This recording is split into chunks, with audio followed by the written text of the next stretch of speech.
How secure is a locked door? We see it as the ultimate barrier, the final line of defense between us and the darkness outside. But what if the most terrifying threats don't bother with locks? What if they are already inside with you, waiting for the perfect moment to reveal themselves? In the autumn of 1986, on a campus drenched in the festive spirit of Halloween, the students of Crestwood University were forced to confront this very question. The answer they found, sealed inside room 413 of the ancient Blackwood Hall, was a lesson written in blood. The victim was Sarah Jenkins, a 19-year-old freshman with a promising future. She was a bright, studious girl, known for her warm smile and quiet determination. She had left her small town behind for the grand promise of a university education, and by all accounts, she was thriving. But on the night of October 31st, 1986, while the rest of the campus reveled in costume parties and cheap thrills, Sarah's academic dreams were extinguished in the most brutal and inexplicable way imaginable. Alone in the supposed safety of her own dorm room, the crime scene was Blackwood Hall, the oldest and most imposing dormitory on the Crestwood campus. It was a Gothic monolith of stone and ivy, a building that whispered stories from every one of its leaded glass windows. Legends clung to its walls like the ivy itself, tales of strange occurrences and long-departed residents who had never truly left. On Halloween night, these stories felt particularly potent. It was against this ominous backdrop that Sarah's roommate, Jess Miller, returned from a campus party just after midnight.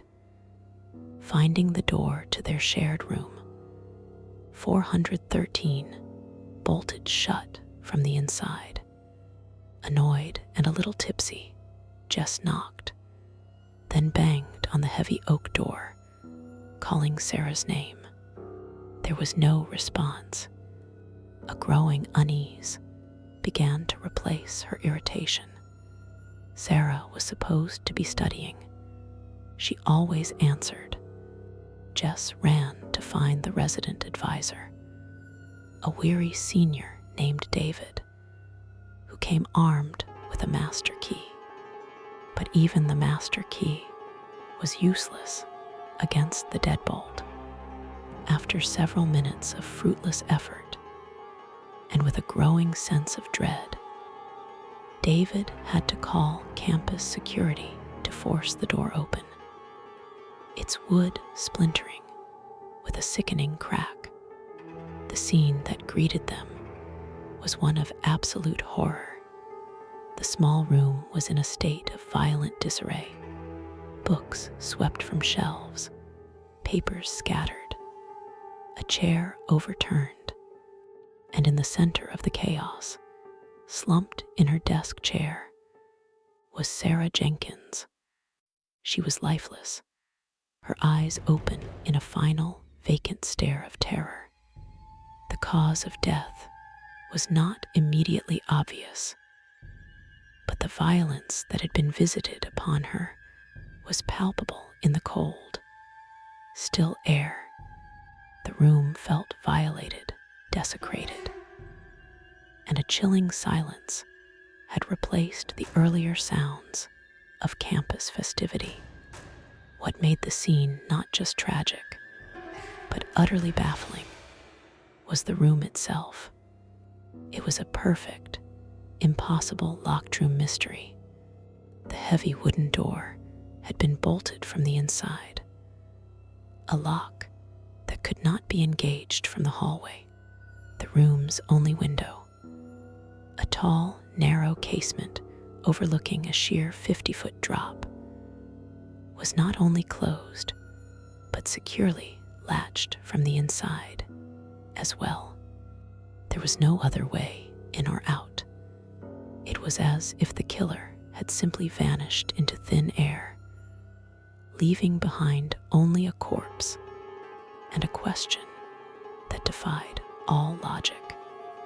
The investigation was handed to Detective Miles Corrigan, a gruff, old-school detective just 2 years shy of retirement. In his 30 years on the force, Corrigan had seen the worst of humanity. But the sterile impossibility of the scene in room 413 sent a sliver of ice down his spine. He was a man who believed in facts, in evidence, in the tangible reality of a crime scene. But here, the facts were screaming that what had happened was impossible. He hated impossible cases. They were messy, and they left a stain on a detective's soul. The initial sweep of the room yielded few clues. There were signs of a struggle, but forensic science in 1986 was a far cry from what it is today. They found no unidentified fingerprints, no stray hairs or fibers that could point to an intruder. The murder weapon was nowhere to be found. The coroner's report later concluded that Sarah had died from a combination of blunt force trauma and asphyxiation, a brutal, hands-on attack that seemed deeply personal, yet no one could have been there to commit it. Corrigan's first interview was with Jess Miller, the roommate. She was wrapped in a university blanket, shivering despite the warmth of the police station, her face pale with shock. Through her sobs, she recounted her evening, her story corroborated by dozens of other partygoers. She insisted Sarah had been fine when she left, just a little stressed about an upcoming midterm. She described Sarah as a private person, but not someone who had any known enemies. Her testimony only deepened the mystery of who would want to harm such a seemingly gentle soul. Next on Corrigan's list was Mark Renshaw, Sarah's recent ex-boyfriend. The breakup had been acrimonious, and several of Sarah's friends reported that Mark had a jealous streak. When Corrigan brought him in for questioning, Mark was defensive and angry, but he also had a rock-solid alibi. He had been working the late shift at the campus library, a job he took to pay for tuition, and was vouched for by his supervisor and several student witnesses. His anger seemed genuine, but it was the anger of frustration, not the evasion of guilt. The investigation stalled almost immediately. The entire campus, it seemed, had an alibi for the night of October 31st, with parties raging in every dorm and fraternity house. Students were rarely alone. Corrigan and his team interviewed dozens of people friends, classmates, residents of Blackwood Hall. They all told the same story. Sarah was sweet, quiet, and kept to herself. No one had seen or heard anything unusual from room 413 that night. A fact made even stranger by the evidence of a violent struggle inside. The silence was as baffling as the locked door. A strange and seemingly insignificant detail emerged from the coroner's report, clutched tightly in Sarah's left hand, so tightly that her knuckles were white, was a small, ornate locket made of tarnished silver. It was an antique, designed with an intricate pattern of vines and thorns. No one had ever seen it before. Jess was certain it didn't belong to Sarah, whose taste in jewelry was simple and modern. It wasn't Mark's either. The locket was a ghost, a piece of evidence with no history, a silent witness to an impossible crime. As the official investigation hit a wall, the campus rumor mill went into overdrive. The old legends about Blackwood Hall, once told as spooky campfire stories, were now recounted in hushed, terrified whispers. Students spoke of the Blackwood ghost, the spirit of a young woman who had supposedly taken her own life in the 1940s. They talked about flickering lights, disembodied footsteps in the halls at night, and an oppressive cold that seemed to emanate from the fourth floor, specifically from the vicinity of room 413. Corrigan was a man of logic and had no time for ghost stories. He dismissed the student gossip as mass hysteria, a way for frightened kids to cope with a brutal reality. Yet the case was going nowhere. Days turned into weeks, and the pressure from the university and the media was mounting. He found himself staring at the crime scene photos late into the night. The image of the bolted door and the latched window mocking him. He kept coming back to the locket. It was the one thing that didn't belong, the one loose thread in a seamless impossibility. Frustrated and desperate for a new angle, Corrigan decided to indulge the ghost stories, not because he believed them, but because he believed in history. He drove to the university's archives, a dusty, cavernous basement filled with forgotten records and the smell of aging paper. He started digging into the history of Blackwood Hall, specifically looking for any official reports of incidents on the fourth floor. What he found made the hairs on the back of his neck stand up, a feeling he hadn't experienced in years. Tucked away in a crumbling file from 1948 was a brief, sanitized report detailing the unfortunate death of a student named Eleanor Vance. She had died on October 31st, Halloween night. Her death was officially ruled a suicide, but the detail that made Corrigan's blood run cold was the location. Room 413. The report mentioned that the door had been locked from the inside, and the Raw at the time had expressed confusion over how she could have done it. It was a faint echo of his own case, a historical rhyme that was too specific to be a coincidence. This was the breakthrough Corrigan had been searching for, though it was not one he could have ever anticipated. He delved deeper into the file on Eleanor Vance. She was described as a troubled student, obsessed with the occult and local folklore. There were notes from a professor expressing concern about her unhealthy interests. Attached to the file was a grainy, black and white photograph of Eleanor.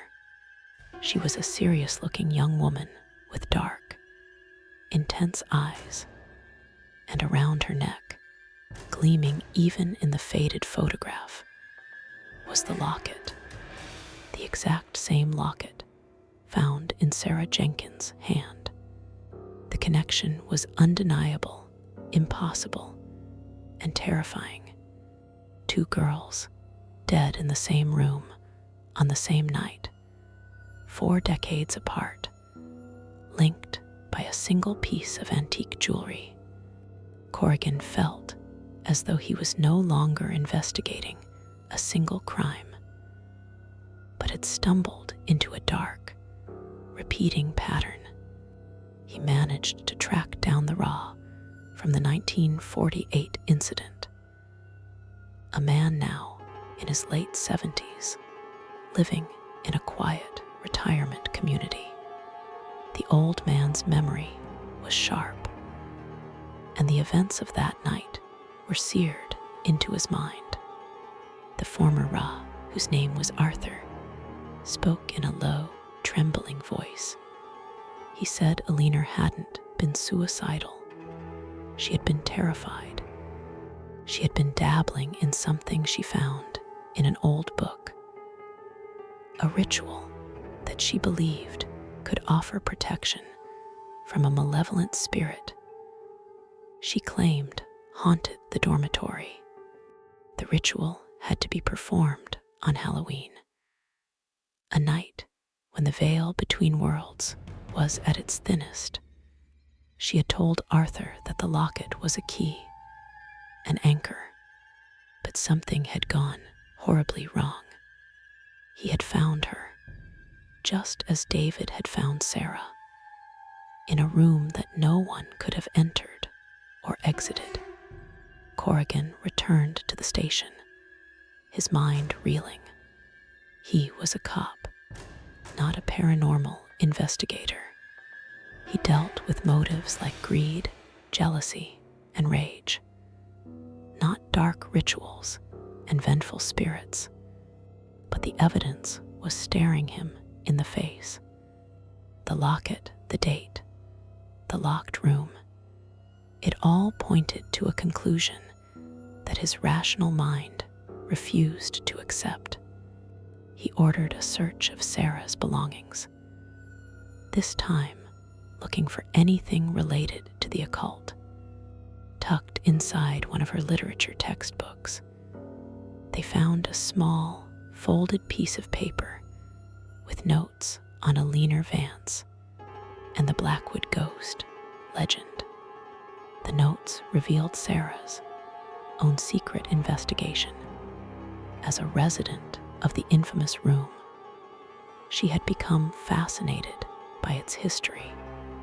She had uncovered the story of Eleanor Vance and had apparently been trying to find out what really happened to her. Had she found the locket somewhere? Or had the locket found her? Had she, in her youthful curiosity, decided to attempt the same ritual that Eleanor had, hoping to solve the mystery, only to fall victim to the same dark force? The questions were maddening, and the answers were beyond the scope of any police procedure. The aftermath of this revelation was a quiet, internal collapse of the official investigation. How could Corrigan write a report stating that the prime suspect was a ghost from the 1940s? How could he explain a cursed locket that seemed to bridge time itself?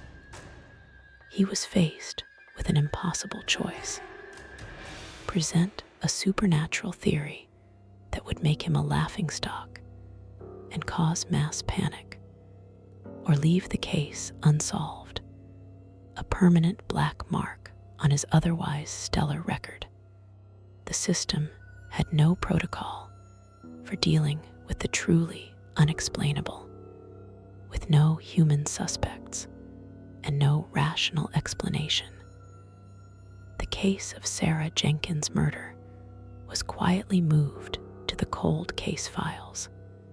The official narrative, fed to the press, was that an unknown intruder had somehow managed to bypass the locks and escape undetected. It was a flimsy, unsatisfying explanation that no one truly believed. But it was the only one the authorities could offer. The truth was simply too monstrous, too far outside the boundaries of accepted reality to ever be made public. The personal toll was immense. Jess Miller, haunted by what she had seen and the unanswered questions, dropped out of Crestwood University at the end of the semester and never returned. She suffered from nightmares for years, unable to shake the image of her friend's vacant stare. Mark Renshaw was officially cleared of any wrongdoing, but the cloud of suspicion lingered, turning his college experience into a miserable ordeal. He became a pariah, a living reminder of the unsolved tragedy.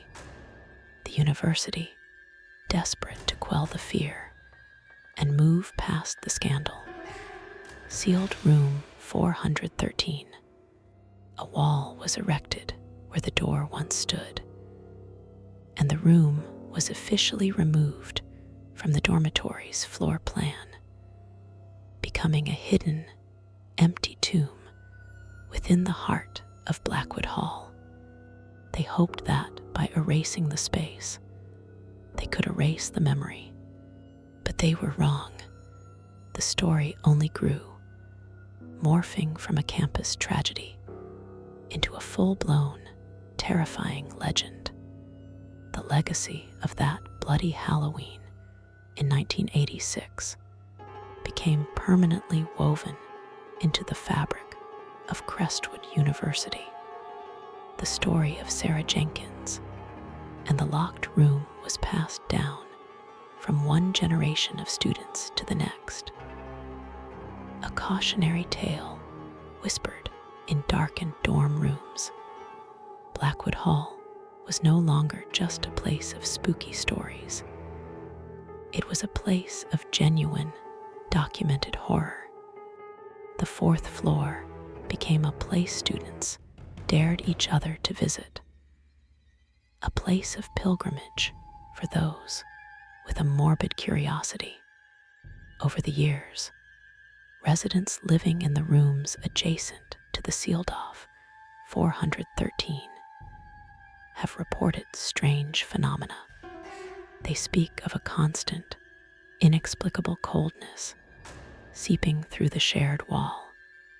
On Halloween night, some claim to hear faint, scratching sounds, as if someone is desperately trying to claw their way out from inside the entombed room. Others have reported hearing the soft, muffled sobs of a young woman, a sound of eternal grief echoing from the empty space. Detective Miles Corrigan retired 2 years later, just as planned. But the case of the girl in the locked room never left him. It was the one ghost that followed him out of the precinct. He kept a private copy of the case file, and his wife would often find him in his study late at night, staring at the photograph of the silver locket, his face etched with a frustration that time could not heal. He had solved hundreds of crimes, but the one that mattered most, the impossible one, remained a tormenting enigma. The locket itself was placed in an evidence bag and locked away in a cold case storage facility, a tangible piece of an intangible mystery. It sits there still, a small silver object radiating a history of darkness waiting. The question of its origin and its true purpose was never answered. Was it a conduit, a key, or simply a cursed object, passing its malevolence from one unsuspecting victim to the next, forever tied to a specific time and place? The university has done its best to downplay the incident. Official campus tour conveniently omit the history of Blackwood Hall's 4th floor. But the story persists, a stubborn ghost that refuses to be exorcised. It serves as a grim reminder that some places are imbued with the sorrows of the past, and that some doors, once opened, can never truly be closed again. The tragedy of room 413 became a permanent scar on the university's history. Professor Alastair Finch, the Gothic literature expert, left the university a few years after the incident. It was rumored that his fascination with the Blackwood legends had turned into an unhealthy obsession. After Sarah's death, he had allegedly tried to conduct his own private research, only to be shut down by the university administration. He faded into obscurity, another life indirectly fractured by the events of that night. What really happened to Sarah Jenkins?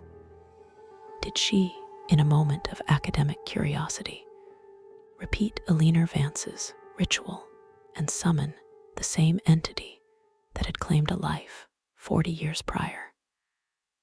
Or was there a human killer, a genius of logistics and deception, who managed to stage the most perfect locked room murder in history, using the dorm's haunted reputation as the ultimate smokescreen?